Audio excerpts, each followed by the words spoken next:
How are you? I think you are well by the grace of Almighty. Welcome to my channel.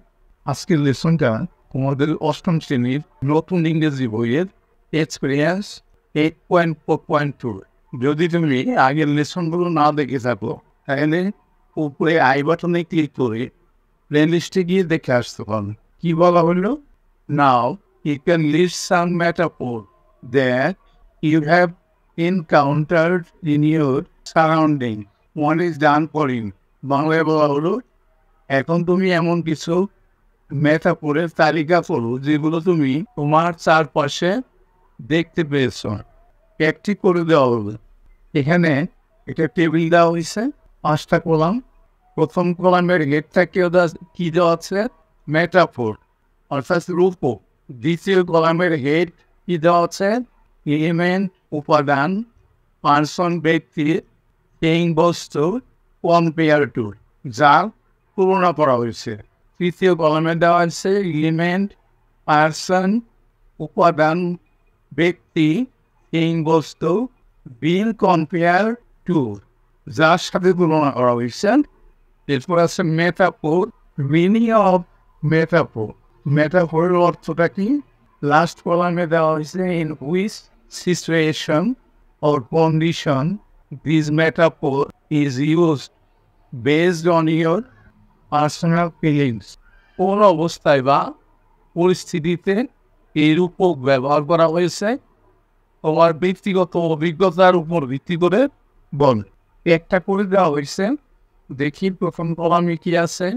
Metaphor, golden opportunity, সুবর্ণ সুযোগ, chance on opportunity, সুযোগ বা সম্ভাবনা, richness worth and ডিজায়ারেবিলিটি, ধন, মূল্য ও টাইমতা। এরপরে তৃতীয় কলামে মিনিংটা কি বলা হলো? This metaphor refers to as chance or an opportunity that high valuable, precious or rare. এই রূপকটি দ্বারা সম্ভাবনা বা সুযোগ বোঝায় যা অতি মূল্যবান, দামি বা দুর্লভ। The term golden implies richness, worth, and desirability, conveying the idea that opportunity is like a precious metal that is highly prized. সোনালী ও সূর্যমূল্য ও টাইমতাকে নির্দেশ করে, যেসব সুযোগ মূল্যবান ধাতুর মতো যার উচ্চ মূল্য রয়েছে এমন ধারণাকে বহন করে। এরপরে পঞ্চম কলামে কি আছে? কোন পরিস্থিতিতে এটা ব্যবহার করা হচ্ছে? One of my friends has recently returned from America. সম্প্রতি আমার বন্ধুদের একজন আমেরিকা থেকে ফিরেছে। While she came to visit us, যখন সে আমাদের এখানে আসলো, সাক্ষাৎ করতে আসলো, she said, সে বলল, being selected for the YES program was the golden opportunity in my life. সে বলল যে YES প্রোগ্রামে নির্বাচিত হওয়া আমার জন্য সুবর্ণ সুযোগ ছিল। এবার কয়েকটা খালি কলাম দেওয়া হয়েছে, তোমাদেরকে এটা পূর্ণ করতে বলা হয়েছে। তোমাদের সুবিধার্থে আমি করে রেখেছি, দেখাচ্ছি। দেখো, দ্বিতীয় সারিতে যেটা আমি নিয়েছি, টাইম ইজ মানি, সময়ই অর্থ। কাকে তুলনা করা হয়েছে? টাইমকে কার সাথে? মানি, টাকার সাথে।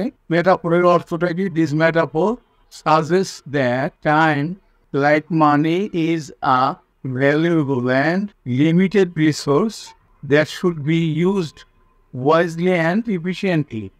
এই রূপকটি নির্দেশ করে যে সময় অর্থের মধ্যে মূল্যবান এবং সীমিত সম্পদ, যা বুদ্ধি ও দক্ষতার সাথে ব্যবহার করা উচিত। এরপরে দ্বিতীয় সারির পঞ্চম কলামে আছে কি? কোন অবস্থায় এটা ব্যবহার করা হচ্ছে? This metaphor is often used in the context of productivity and time management, emphasizing the importance of not wasting time. এর রূপকটি প্রায় সময় অপচয় না করার উপর গুরুত্ব আরোপ করে করে উৎপাদন ও সময় ব্যবস্থাপনার ক্ষেত্রে ব্যবহৃত হয়। এরপরে মেটাফরটা আছে আর্ট অফ গোল্ড, সোনার হৃদয়। এটা কাকে তুলনা করা হয়েছে? আর্টকে, হৃদয়কে তার সাথে কাইন্ড অফ কম্প্যাশনেট, সদয় এবং দয়াশীল। এর অর্থটা কি বলা হয়েছে? This metaphor refers that someone is very kind, compassionate and generous. এই রূপকটি নির্দেশ করে যে কেউ অতি সদয়, দয়াশীল ও উদার। এটা কোন অবস্থায় ব্যবহার করা হয়? It is commonly use to admire a person who show immense kindness to others. যে ব্যক্তি অন্যদের প্রতি গভীর দরদ দেখায় তার প্রশংসায় এটি প্রায়শই ব্যবহৃত হয়। এরপরের মেটাফরটা কি? The world is a stage, বিশ্ব একটি নাট্যমঞ্চ। কাকে তুলনা করা হয়েছে? দ্য ওয়ার্ল্ডকে, পৃথিবীকে, আর সাথে এ স্টেজ, একটা মঞ্চের সাথে তুলনা করা হয়েছে। এটার মিনিং থেকে this metaphor compares life to a theatrical performance, suggesting that men play different role in different situations. এই রূপকটি নাট্যমঞ্চে অভিনয়ের সাথে জীবনকে তুলনা করে। এর মানে মানুষ বিভিন্ন পরিস্থিতিতে বিভিন্ন ভূমিকা পালন করে। কোন অবস্থায় এটা ব্যবহৃত হয়? It is often use to express the idea that life is full of drama. এটি প্রায়ই এই ধারণা প্রকাশ করতে ব্যবহৃত হয় যে জীবন হলো নাটকে পরিপূর্ণ। এর পরের মেটাফর এবং সর্বশেষ মেটাফরটা কি? লাইফ ইজ আ রোলার, জীবন একটি রোলার কোস্টার। কাকে তুলনা করা হয়েছে? লাইফকে কার সাথে? Roller coaster.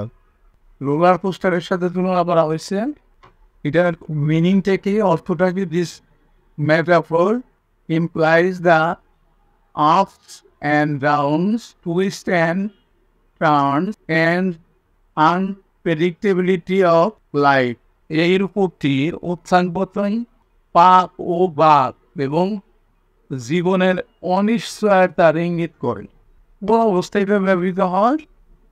It is used to describe the challenges, excitement and emotional fluctuations that people face throughout their life.